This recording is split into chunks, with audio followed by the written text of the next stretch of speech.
All right, I think we've hit a critical mass for folks coming into the webinar, so we're going to go ahead and get started. Thank you so much for joining today. My name is Daniel Bunn. I'm President and CEO of the Tax Foundation. Today, I'm joined by two distinguished guests, Manal Corwin from the OECD and Tyler Menzer from TCU. I'm happy to have them to discuss this very timely topic of navigating the tax transparency landscape. I'm going to give a little bit of an overview and introduce our guests, but also I want to make sure that folks understand as far as a kind of programming note that we are recording this webinar. We will be releasing the recording at a later point. There's a Q&A function that you can use to submit questions. Many of you submitted questions ahead of time that I believe we'll have time at the end of this discussion to dig into those. Certainly as things progress through the webinar, if you have questions that pop up, feel free to put those into the Q&A and we may be able to answer additional questions through the time. As you all know, and hopefully one of the reasons that you're joining today is because you are aware that there are new transparency standards in the tax policy landscape. One of the things that has been happening over the course of time is that governments have been expecting companies to disclose new data points connected to their tax profile in various jurisdictions. This includes the U.S. through new accounting standards. This includes the EU building off of older OECD standards for country-by-country reporting, and Australia as well. This raises a lot of questions and sometimes concerns for both the public and policymakers. There's a question of what this data means. Does this data imply that different policies need to change, whether policies are working or not? It also raises questions about the data itself. I've raised some of those questions recently in my own writing because in reviewing some of the sources and some of the structure of the data, it seems to me that the data quality is not going to be very high, especially for interpretation. But that's not necessarily the fault of the companies. The standards themselves are geared in a direction that, as we'll discuss throughout the session, may not be easy to interpret or understand or applicable for policy decisions. But I'm not going to spend the whole time kind of lecturing myself. I am happy to have Manal Corwin, who is the OECD. She's the director at the OECD's Center for Tax Policy and Administration, and Tyler Menzer, who's an assistant professor of accounting at Texas Christian University. So happy to have you both join me. Manal, I'm going to go ahead and pass the mic to you to let you give a summary, and I'm going to share a couple of slides while Manal is speaking as well. Manal, over to you. Great, Daniel. Thank you so much for having me, and hello, everyone. It's great to be here to talk about this important topic. So just in terms of background, country-by-country reporting was introduced as part of the BEPS action plan, which was globally agreed in 2015. It was a response to one of the challenges that were identified as contributing to BEPS, or base erosion and profit shifting, which was, and that challenge was information asymmetry regarding how the activity in one country fit into the broader structure and activity of an M&E. For purposes of countries evaluating their own tax administration and enforcement. It was introduced as a minimum standard, and it was designed very specifically as a risk assessment tool for tax administration, not as a standalone public transparency instrument. That was the way the countries agreed on the minimum standard. So why was it agreed that it should be limited to a risk assessment tool versus an enforcement tool? The report was viewed as only really just one part of a three-tiered transfer pricing documentation package, in particular in Chapter 5 of the OECD transfer pricing guidelines, which that three-tiered documentation package also included the master file and a local file.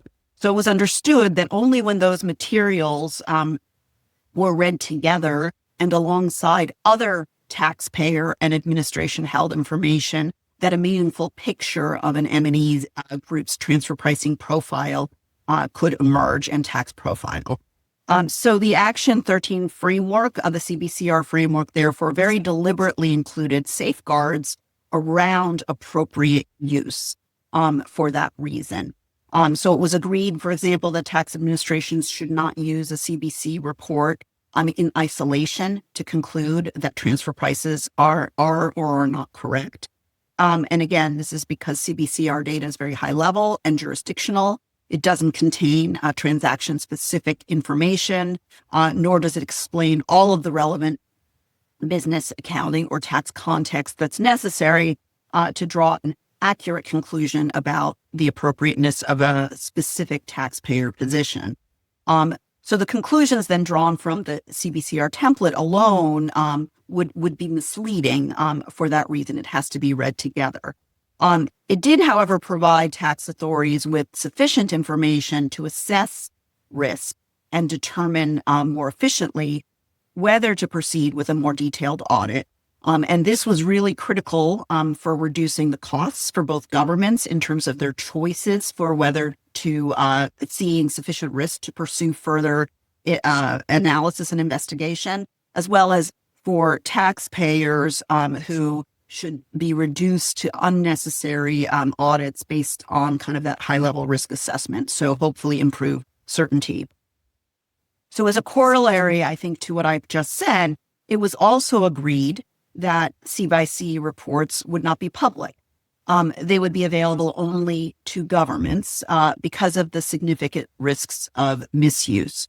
So what are the risks associated that countries were concerned about that led them to agree to have these reports shared amongst governments but not be published as public reports?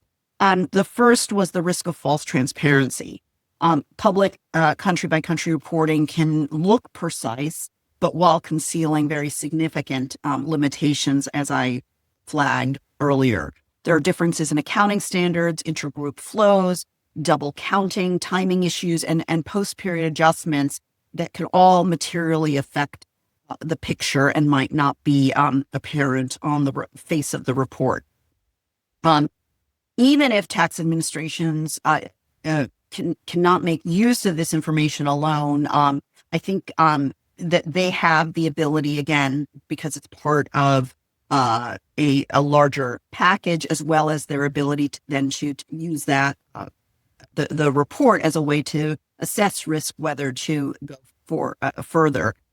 So I think that the view here for public is that even if tax administrations couldn't use this on its face and needed the additional material and could only use it for risk assessment, then certainly a public reader with the limited additional information and in many cases limited technical awareness of how tax rules interact could not easily reach, or maybe better say, could easily reach an inaccurate conclusion as the story being told by these reports is potentially incomplete. So the second reason that it was decided amongst governments to not have the reports be public is that there was significant risk of exposure of commercially sensitive information. This was particularly acute where a jurisdictional entry effectively reveals the economics of a single project, a PE, a key market, a product line, or a minority joint venture. So that also was a very key driver of why the original framework was built around confidentiality and exchange between tax administrations rather than a public disclosure. The third risk is that there was a risk of increased controversy and double taxation. If tax administrations and policymakers, media, or civil society actors rely on CbCR data as a shortcut without that fuller context, the concern is it would increase public pressure for adjustments and disputes in a way that wasn't appropriate or aligned with outcomes that were in the interest of governments or taxpayers. So the CbCR exchange framework contains safeguards, confidentiality rules, and appropriate use protections were agreed by governments, and those protections do not operate in the same way once the same information is publicly available. So that is the broad background, and maybe I'll turn it back over to you, Daniel, to continue the discussion. Yeah, thanks, Manal. I think all three of those, the false transparency, the commercially sensitive information, and the increased controversy are things that are continuing to be part of this discussion, especially as different governments are enforcing these standards and these disclosures are coming out. I'm aware that, especially on the commercially sensitive piece, some governments are realizing, well, maybe there needs to be adjustments or exemptions or some sort of attention paid to the sensitive nature of the data that's being required to be disclosed publicly. Tyler, I'm going to turn to you to walk through some of the mechanics here. Manal mentioned double counting, timing issues, and I'm going to let you dig into a lot of these things, and I'll go ahead and share your slide deck as well. Yeah, I think I will definitely be hitting on some of the same points. Just to let everybody know, I think a lot of you are obviously focused on tax here. I'm guessing this is going to be, too overly broad for those of you really in the weeds and way too detailed for those who maybe haven't looked too much at it. So I apologize in, getting it kind of dialed in. But I wanted to start off with just some general thoughts. I think one of the things we don't necessarily talk as much in kind of the public policy space about CbCR is I think it is good for capital markets, right? We've seen some very big tax judgments in the last decade. Apple, Coca-Cola, I think has a big case working through U.S. tax court right now, right? Investors do care. When I've talked with investors, they say tax information is important. So I think getting information out to capital markets is good. I think this is going to be good for political systems. When I say democratic in the slides, I mean democracy in general. I think more tax information, having people understand what is happening in the tax system is just good. Obviously, I have in the bad, these are maybe not useful for every purpose. Manal kind of talked about, is the general public going to really understand these? Generally, I think more information is better. We're going to learn more about the tax system. I think, in my mind, from the academic literature, I think this is going to be little direct benefit for governments going from private CbCR to public, right? Governments largely had a lot of this information under private CbCR. I don't think we're going to see a huge wave of enforcement or really large changes from there. So, we'll wait and see what happens. I think, the bad of CbCR, Manal kind of touched on this a little bit. I've seen some of what I call gotcha reporting. If you have a company, you now have 20 more numbers about taxes that you have from that company. It is easy to pick and choose one number that might look bad, write an article, and kind of fearmonger, no one's paying any taxes without providing that whole picture, might not be useful for all purposes.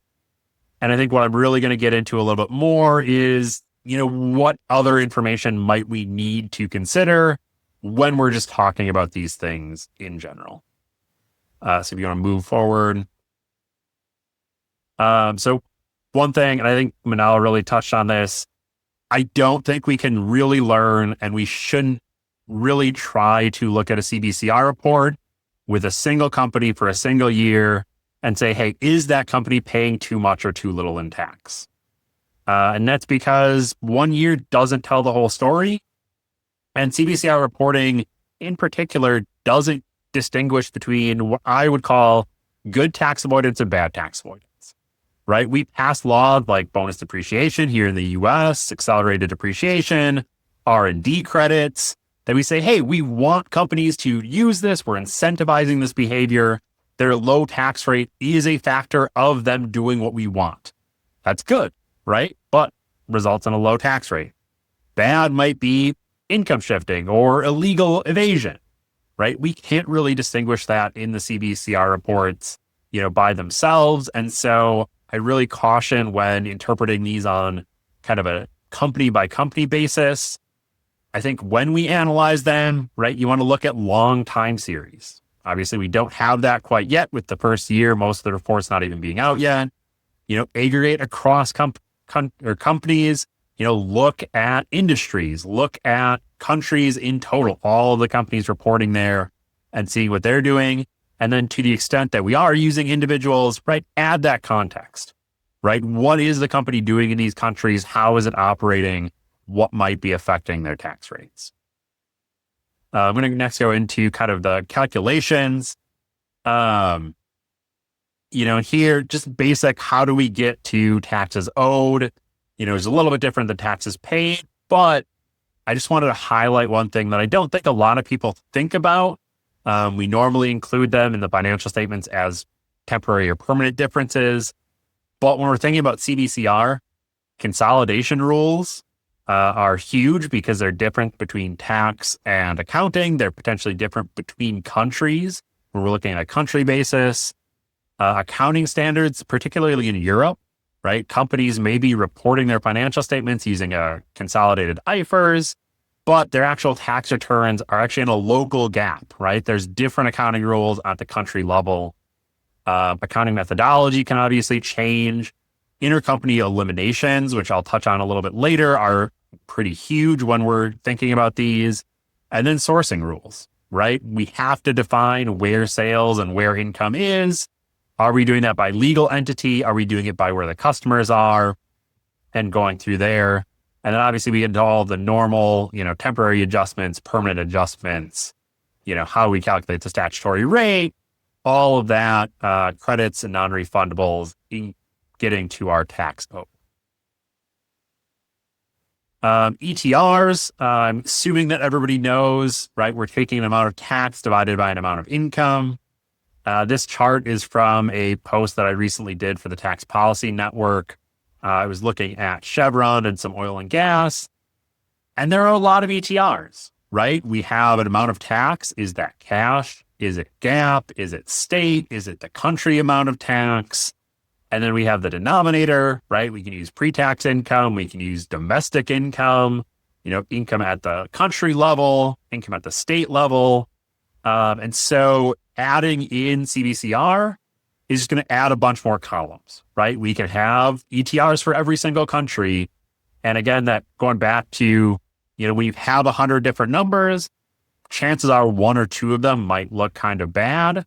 And maybe that's just, a statistical anomaly or something weird happened in that country. We want to look holistically, right? We can see Chevron, depending on how you calculate their ETR, it might be 50%, it might be 2%.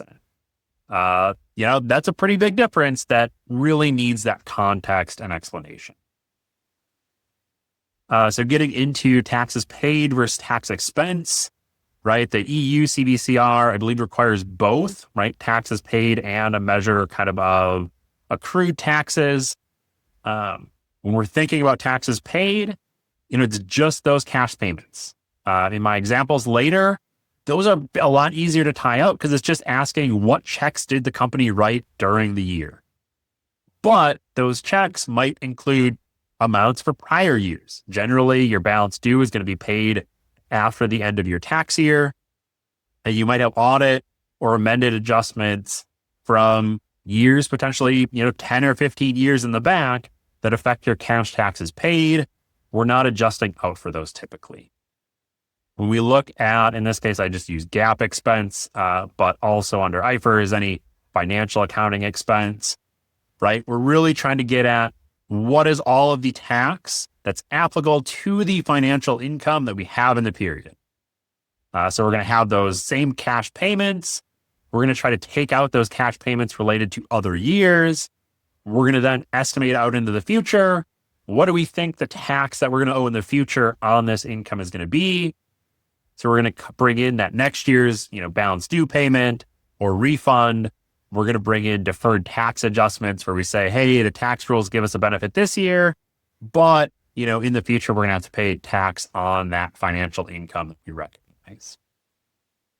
So next I want to move into an example. Obviously the reports are just coming out. So I picked Morgan Stanley because they're already public country by country reporting under the banking standards, I believe. But it should be relatively similar.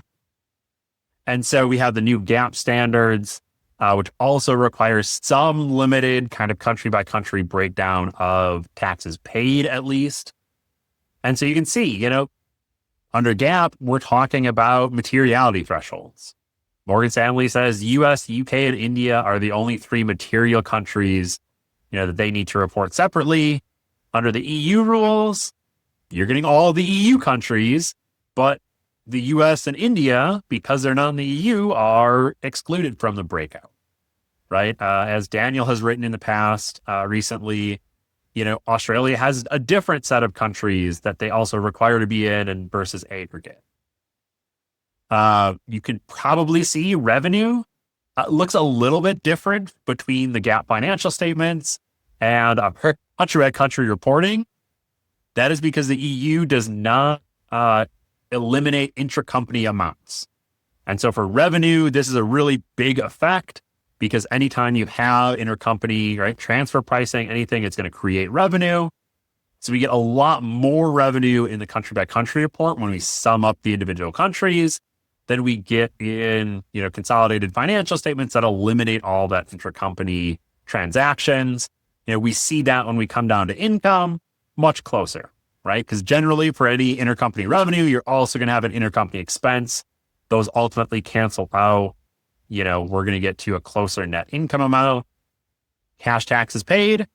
Again, we're just, tallying up the checks that we wrote during the year. Those tie out between the two reports. Tax expense, doesn't. It's about $300 million off in this case, right? And we would look at that. This is just current tax expense on the GAAP side, which I think is the most comparable to the EU country by country reporting. But the EU reporting isn't including things like deferred taxes or uncertain tax benefit adjustments. So we're going to have differences there. And it might, one might be higher or lower. And you really need to think about, okay, why are these higher or lower? Obviously, Morgan Stanley, if we go to the next slide, right, kind of calls us out. I'm guessing because their revenue was so different, right? They really wanted to state this up front. They say, look, legal entity data is different. There's going to be some double counting, right? We saw that particularly in the revenue. Other differences, we have deferred taxes. We have unrecognized tax benefits. And I just want to end with a quote from an EY global tax policy leader, Barbara Angus, because I think it really defines how we should think about CbCR. And that is providing an explanatory narrative, right? The numbers are not going to tell you everything that you need to know. Companies are going to have to go and say, hey, this is how we are thinking about taxes. This is what we are doing. Maybe this is why it's low or this is why it's high, and give the public that additional information for it to kind of be reported on and used properly. So I'll turn it back to you, Daniel. I think we have you have some questions. I do have some questions. So I'll take the moderator's prerogative and give some reflections and then some questions. So one of the things that I've been thinking about recently with respect to this data is the sort of policy conclusion that some might choose to draw from this data. And one of the key pieces in the academic literature in recent years has been a piece that essentially looks at the double counting issue and questions a lot of the aggregate estimates of profit shifting over the course of time. And I think especially with respect to the EU standard, we're going to see those problems that have been identified by academic accountants. The paper I have in mind is by Jennifer Blouin and Leslie Robinson. It seems like that's just going to be replicated again here. So Tyler, I'm curious, like how you think, those issues should be dealt with, the double counting and then the connection to the policy debate. Yeah, I mean, I think it's definitely something we have to consider. I don't think there's quite as easy a solution. The paper you talked about, for anybody that doesn't know it, by Jennifer Blouin and Leslie Robinson, is with OECD data that, basically is taking earnings and equity of subsidiaries and counting it for the parent and the subsidiary at the same time. We're obviously getting a little bit of that. We're not eliminating intercompany transactions with country by country reporting. And so to me, I think I would find the information most useful is, eliminating those by looking at what is the actual taxable income being reported in these companies, in these countries, because that's where we should really say, hey, if you're paying tax, we should think about the taxable income that you're reporting. If that is being reported in two countries, obviously the US has a worldwide tax system, so that happens all the time here, less so in Europe. We should, figure out a way to say, okay, let's figure out how those credits are working through, maybe separately state the various ways that tax authorities eliminate double taxation and bring that into some of the reporting. Manal, I'm curious how you would respond to the point that that Tyler made and you referenced as well on tax enforcement. Does the public element of this reporting improve tax enforcement from your perspective? So I think that let me talk about it as the reporting, because I think in some of this conversation where we're talking about double counting, I want to make sure that we differentiate between the usefulness of C/C reporting for tax enforcement as it was intended to be used, and then go to the public piece. So as it was intended to be used as a risk assessment tool and shared amongst governments, the increase in transparency and the adoption of C/C reporting has absolutely improved tax enforcement and has had a benefit for a number of reasons that I'll address and then talk about the limitations on the public side. So all of the concerns about potential double counting, looking at it on the surface, is not the way in which governments would use it, because they would have the opportunity, if they saw a risk there, to then go further, and those issues that were identified would be revealed appropriately, and you should get to the right result. So that transparency, the existence of these reports, has led to, importantly, the goal was to remove the information asymmetries that existed, and the increased transparency has been an absolutely important development to increase transparency among governments so they could see the whole picture. And to eliminate those asymmetries. It has had the effect of changing behavior. So where there was very aggressive behaviors by taxpayers that become evident on a C/C report, so a real mismatch between, for example, location of profit in very low tax jurisdictions with very little substance, that became a risk that was identified and led to a further audit or risk assessment. And that also meant that companies became more aware of their structures and the fact that so there was behavioral shift, and then an improvement on the choices that governments are making in terms of when to investigate further. So it absolutely had a positive impact on enforcement. I think, as I said before, having the information public, the governments determined themselves that wasn't a necessary additional feature of country by country reporting in order to maximize enforcement. The tax administrations are the actors that lead the enforcement exercise. They have the information they need. There's no sort of additional benefit that comes from having the information, again, especially because it's incomplete. In the public is the determination that governments made with respect to their enforcement needs. And as I said earlier, it could have a negative effect to the extent it creates a pressure or a false narrative that sort of puts pressure on further analysis that doesn't actually align with the way that the tax rules are enforced.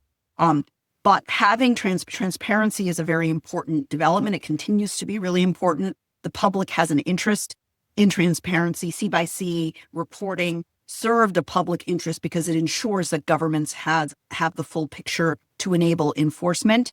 If used appropriately, it serves to improve enforcement and fairness in the administration of the tax rules. Their transparency is also important. There are other public interests in transparency, and I think the issue isn't about supporting transparency, because I think that in general that is a very positive development. It's important to understand, but the purpose and the interests of tax administrations could be different than what the information that the public is interested in, and looking for ways to support the specific interests that the public has in the tax profiles of companies is something that is, a lot of governments are looking at independently. And, obviously over time, there's also been greater interest, for example, corporate tax behavior as a measure of sustainability. We know, like, the Dow Jones Sustainability Index, for example, has a tax questionnaire. Really what we're talking about here is whether or not this particular report serves that interest, as opposed to other forms of transparency, including ways in which companies themselves share their information publicly. But with respect to C-by-C reporting, very, very specific purpose, the transparency interest and the enforcement interest is served through the exchange among tax administrations. Thanks for that. Tyler, you referenced a couple of different distinguishing factors between the different standards. I wonder if you could run through some of the various differences between the FASB standard, EU, Australia. Like, certainly there's jurisdictional differences, but it's a lot of data that's coming all this year. So I'm curious if you could run through some of those differences. Yeah, I mean, I think one of the biggest ones, and I kind of touched on it, is just the how the different standards deal with intercompany eliminations. Obviously, EU says, hey, keep them all there. Don't eliminate anything on the country level. Obviously, under GAAP standards, we are eliminating everything because we really only have consolidated. Australia, if I'm remembering correctly, and certainly correct me if I'm wrong, requires some eliminations if it's within kind of the group that's separately stated. But if it's outside the group, then those aren't eliminated. And so I think that, especially when we're looking at, top line revenue, where we don't have the matching of revenue and expense, is going to be a big one. Just the countries that are reported, as you saw with Morgan Stanley, right? There was no overlap in the countries that were separately stated out. And so, you might have a completely different set of companies. And I think the first inclination that people might have, if you have a company that maybe is reporting under multiple standards, is to say, oh, we have the US, UK, and Ireland and India here. We have all the European countries over on this side. Let's just add them all together. And we have a fuller picture. And you really, because of these other issues, you can't do that, right? We're reporting different amounts for different countries under different reporting standards. And so it's not going to be as easy as just saying, hey, let's mix and match and combine these all together. In some cases, we're not going to really have an apples to apples comparison. That'll be interesting to see where companies do report, right, the same countries under both. And you can maybe see where some of those differences are coming from. I think those are kind of the biggest ones that I would say I would be aware of. Yeah, I think to your point on the challenges of what's added in or taken out of either the revenue, profit, or tax lines, that's really what's driving the lack of an apples to apples comparison, and even apples to apples comparison relative to what's publicly out there on previous reporting requirements, like 10K disclosures prior to this year. So there are differences even there. Manal, one of the big things that happened earlier this year was the side-by-side agreement. I know there's a lot of folks that are very curious to understand the effects of that agreement over time. I'm wondering if you could weigh in on whether what the interpretation guidance should be with respect to the CbCR data, public CbCR data, and that policy change itself. Yeah, I mean, I think first, I think given the delay in which data is reported to both for both CbCR and global minimum tax, there's going to be a lag, to the extent that there's any impact or information there with respect to the side-by-side agreement. So right now, the CbCR data for upcoming release of, for example, updated corporate tax statistics is for 2023. And so we're not going to see any additional data here regarding that could suggest the impact of SBS data or SBS the implementation of the side-by-side package. So also, I think for public data, currently released CbCRs are for FY25.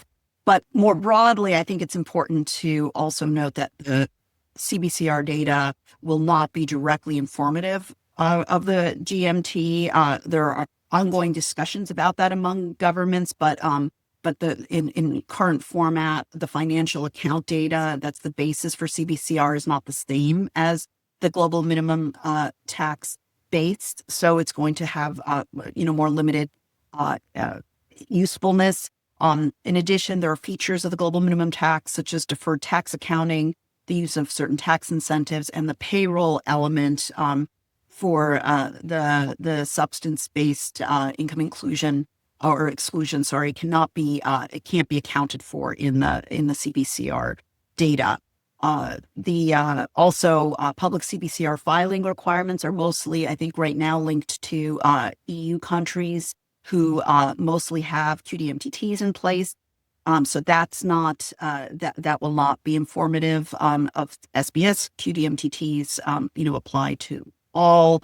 And then finally, GMT data are not reported separately within the CbCR. So the data is not even really, it's not really going to give you any sense of how much top-up tax is being paid specifically. So I think there are important, caveats there. And I think when time comes and the side-by-side is in effect, I think there's going to be some limited use. But again, active discussion in terms of GMT and CbCR in the future. Yeah, I think that's a really important point because, one of the challenges for folks who are interpreting this data is trying to figure out the relevance for the data. And a lot of, I think there's, temptation to grab the most recent policy change and say, well, this data is connected. And what you just said is like, we should not make that connection really at all, especially for this year. And even going forward, there's going to be real challenges because the tax base and the definitions in the CbCR are so different between the global minimum tax. Sticking with policy change and maybe moving just to the U.S., Tyler, one of the things I'm curious about, and it's an interesting time for this data to be reported because we had major tax legislation last year that impacts a lot of the deferreds and the timing issues. And there are some changes to the recent administrative changes to the corporate alternative minimum tax that I think will also impact some of this data. So I'm curious how you would tie those policy changes to the interpretability challenges in the CbCR or the FASB disclosures. Yeah, I think one of the biggest things, especially when we're thinking about U.S. financial statements and comparing them to the EU country by country, is that the tax, they have an accrual-based measure of tax in the EU country by country reporting. It does not include deferred tax effects, So we're thinking about bonus depreciation, which is huge in the U.S., That often creates large deferred tax effects. And so I think, especially in these years, as we're kind of phasing into that full bonus depreciation regime, you're going to see kind of higher just GAAP tax expense than maybe what's being reported on the country by country reporting. And eventually, absent any other changes, maybe those kind of even out eventually. But but deferred taxes are a pretty large component. And so you really have to consider, all right, if we have tax law changes that are creating temporary differences, right? The CAMT is refundable in some cases if companies are paying it and they, get out of it later. You want to think about those timing differences on a longer time scale than just that single year. As far as kind of looking forward, I guess you would have a better sense of whether we're going to see a third tax bill in Reconciliation 3. I think what I've seen is probably not, but I certainly think this information is going to inform, the public perception, certainly of lawmakers, and the public conversation around it. Obviously, as kind of myself as an academic, policy, we should strive to, basically do what Manal is saying and really stress that these are limited functionality, right? They should be used only in certain ways. But I would be surprised if it doesn't kind of inform future policy changes, potentially around GILTI, or I guess it's not GILTI. There's a new NICTI or necktie, depending on your preference. Yeah. Yeah. I was still in practice right when it came out, so I think it'll always be GILTI in my mind. But I don't know. I haven't seen any big proposals that I think would really affect this right now because we're just coming off of OB3. I would be surprised if these, reports and statistics from country by country reporting do not make their way around Capitol Hill, though. One thing, since you brought up GILTI, something that I think is worth pointing out, especially for the FASB disclosures, is that in that rate reconciliation for a foreign jurisdiction, whatever residual U.S. tax, either under Subpart F or under GILTI, does not get allocated to the jurisdiction. It's part of the rules, but that's something that I think is worth mentioning on policy. On the future of policy, I would agree.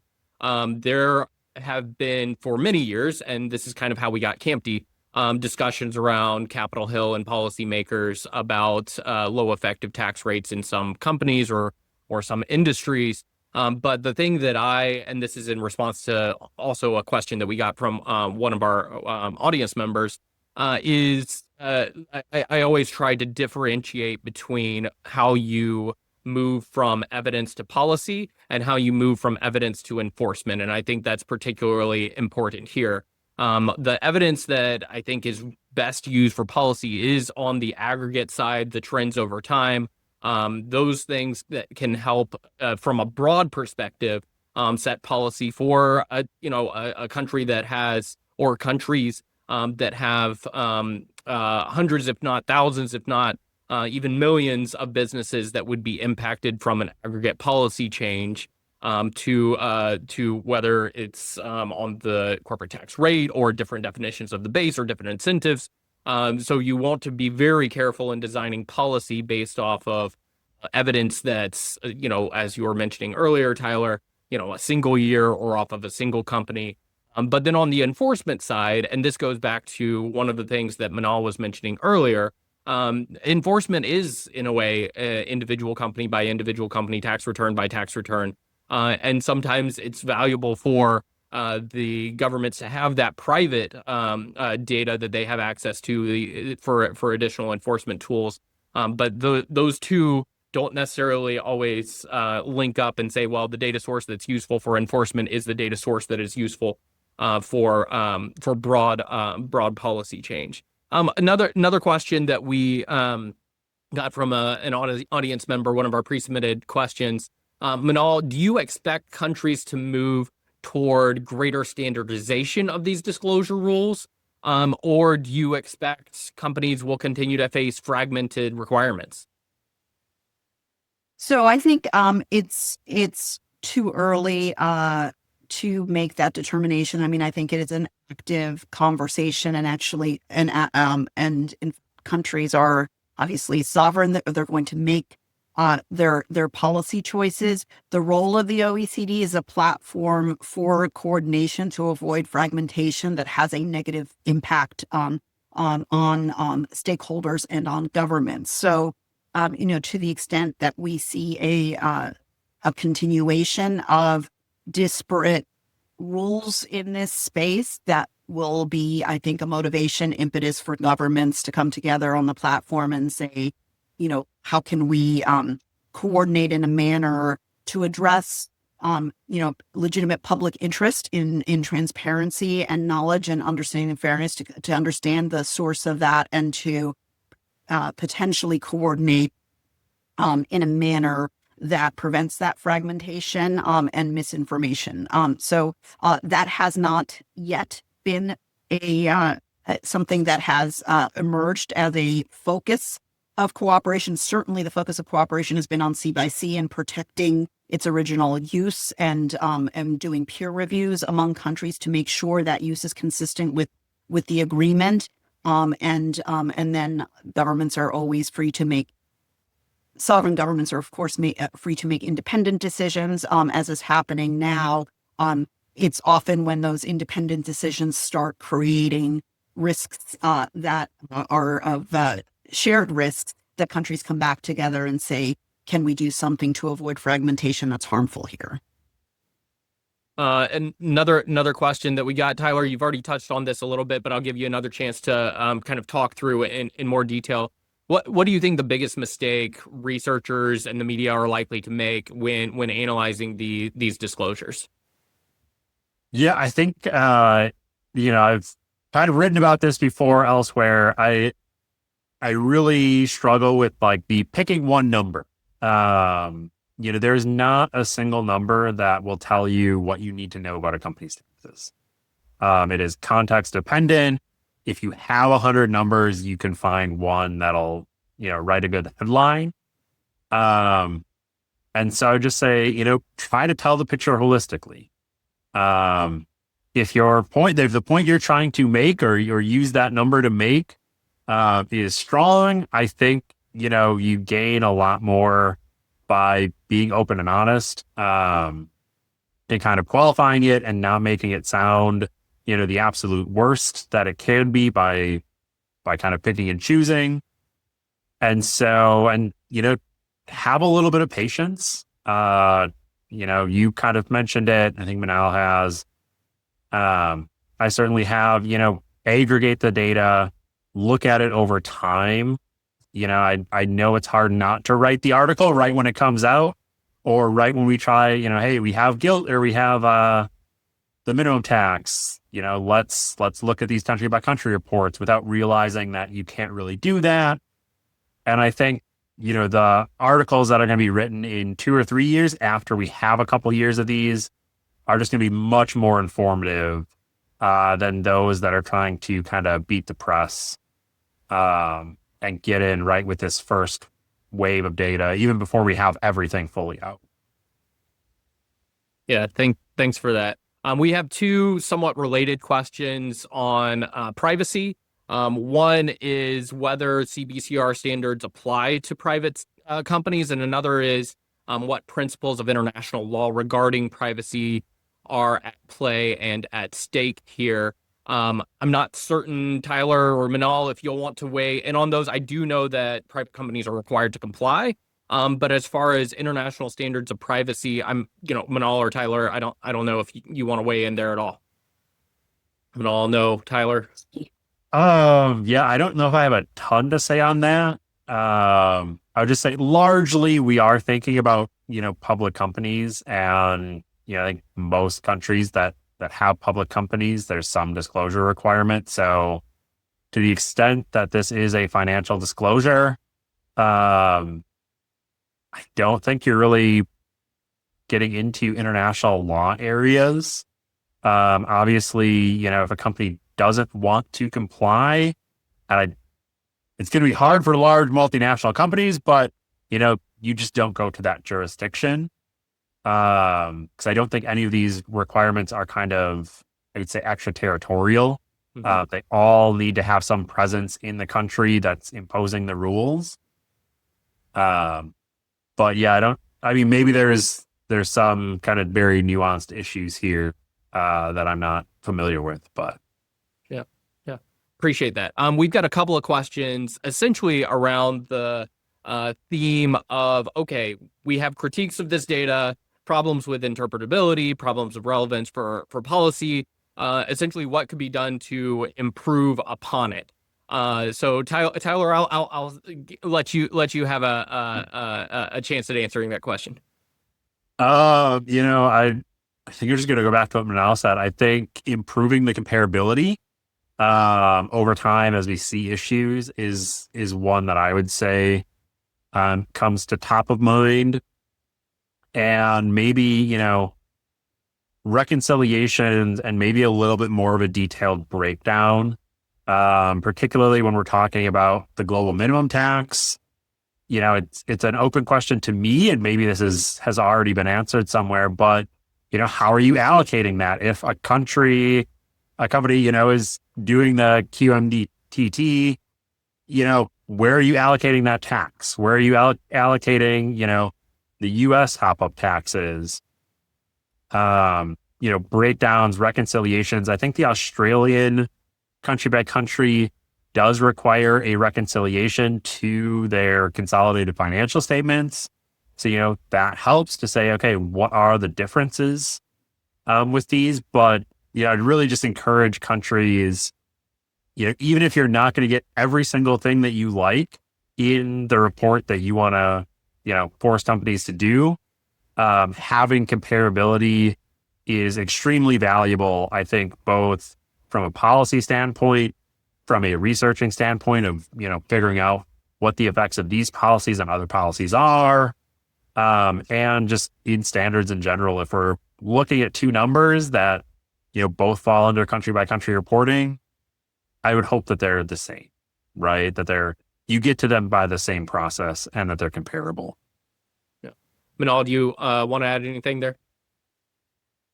Yeah, maybe just to say, if you think about the original goals where we got to a global report, and the need for it is that countries always have the ability to require all kinds of reporting and including, global reporting, and to make the choice as to whether to have that public or not. One of the drivers here is that the usefulness of information, that comparability that Tyler, you were referencing, could only be achieved if you sort of have a common approach to the information you're getting. So one of the drivers is to come together so that you had a common approach, because if every country does its own thing, you may not be able to get the full picture in a way that is useful. So I think it's important that principle that led to CbCR continues to be relevant in terms of the effectiveness of the information you're getting and the information asymmetries or the confusion.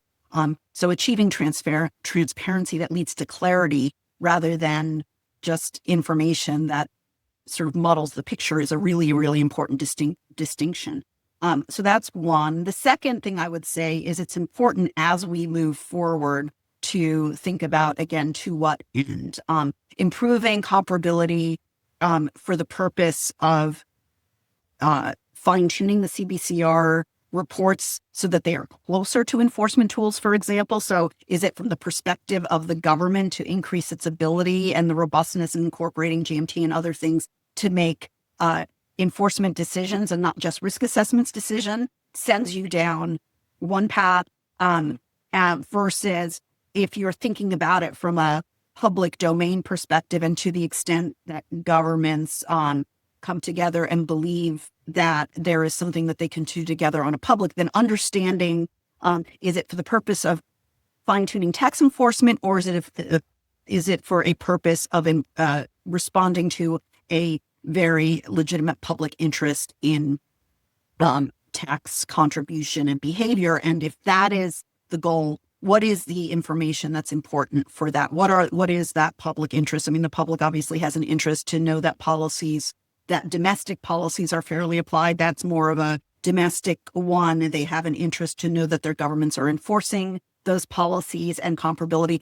It may look different, but again, if it's disparate, there's less information, actually. There's less information that tells you the true story, and it can go in both directions. It's misleading. You can sometimes and it's not always misleading in one direction. So I think that that it is important to understand to what end, and then look for that collective action comparability to respond to the question that's actually needs to be answered or in the interests of the recipient of the information. And then finally, I should note that a lot of what we do as a platform to encourage cooperation has to do with reducing costs, both for governments and taxpayers, and efficiency. And this fragmentation and the different information adds costs to compliance. It adds costs to enforcement in a way that's inconsistent with growth and doesn't necessarily serve the goals of either tax enforcement or public interest, very legitimate public interest and transparency. Yeah, thanks for that. As we're coming to the close of time, I'm gonna give a couple of comments to just reflect on what we've discussed here, and then give Tyler and Manal some opportunity for closing comments as well. I think from my perspective, seeing the way that policy change happens, and Tyler referenced a little bit of this as well. I'm a huge supporter of evidence-based policymaking, but the evidence has to be quality evidence. You're not always going to have the exact estimate that's going to help you know cause and effect of policy A, B, or C. But generally speaking, it's better to have a broad set of evidence that leans in the direction of helping policymakers make better decisions. And I see the current landscape for these transparencies not achieving that goal, especially with some of the double counting, especially with some of the interpretability issues. Maybe over the course of time, some of the aggregate measures that Tyler was mentioning could be helpful, but we already have aggregate information from the existing standards. I regularly go to the IRS statistics of income website with existing aggregated CbCR data to kind of see trends over time. So there's a question to me of what the value is here, especially with the inflation of revenues or deflation of taxes and all the challenges of reviewing which ETR is the one that might be more or less valuable. And I think as we move through this year, it's going to be a cycle of how do you walk through this muddled situation with all the data that is coming out.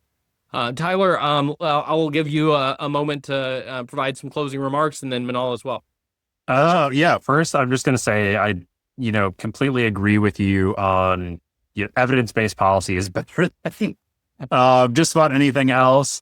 I would say I fall maybe on the other side. I do think that CbCR is going to be good and useful. Obviously, this transition period is maybe a little bit weird, but I don't think any of these issues are, not able to be overcome. And to the extent that we know about them, we can take those into consideration. And I just, I've seen kind of what has happened with the discussion around taxes in many countries and how it's become, I guess, more of a public issue. I think building trust in the tax system, transparency is part of that. And I do think that even if it's messy and even if it takes a couple iterations, this is something that hopefully will be able to build that trust. And I think it's going to be a good thing overall. So that's where I would end. Manal? So I would just say that I think that the OECD and governments cooperating on that platform has had transparency at the forefront and has led to major strides in transparency in the tax space. I mean, certainly automatic exchange of information with respect to account information has been a huge leap and had huge effect. And country by country reporting, as I noted before, was really, really important for countries moving forward, as well as having a behavior impact on enforcement. The role here of the OECD with respect to its original iteration, so the use of C reports as exchanges, there's an important role that the OECD plays to continue to make sure that serves its goals. the role that it was designed to serve, which is to ensure greater transparency over how tax administrations are aligning with the minimum standard, and to ensure that the data collected and exchanged among tax administrations is in accordance with the agreements that were reached at on the OECD platform.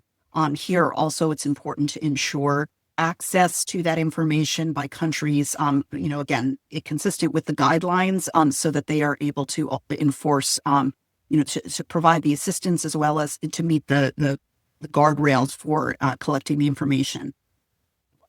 We perform economic and statistical analysis of anonymized and aggregated CbCR data. Again, that can be contribute to the evidence base here. And then we have peer reviews that look to how countries are using the data to make sure, again, it's consistent with what was agreed amongst countries. I think it is important here, based on all of that knowledge and understanding, is to clarify the limitations of the information, so that any use is appropriate. Again, leads to the goal, answers the questions that are intended. I think consistent with what Tyler said, it's important that the story that's being told is accurate. That is what makes it effective, and I think explaining what's in there is important. Again, we operate as a platform for cooperation. Countries are sovereign, and I think that to the extent that there are opportunities to address these concerns that are evolving over independent decisions that are being made by countries, the platform could serve as a way in which we could address risks and potentially avoid fragmentation and address some of the concerns that are being raised. That is not before us at the moment, based on the country's choices. But again, we continue to support the importance of transparency in the public interest. And well, thanks for that. I think Tyler, for the moment, we'll agree to disagree on the impact. Maybe we can see 5 years from now if we have CAMT 2.0. Or some other outcome from the debate. But Tyler, Manal, thank you so much for joining. As I mentioned at the beginning, this is being recorded. We'll be releasing this later. But thank you so much for your insights and your perspective. Thank you all to our guests who were in attendance today. And we will be sharing this out in the coming days. Thank you so much.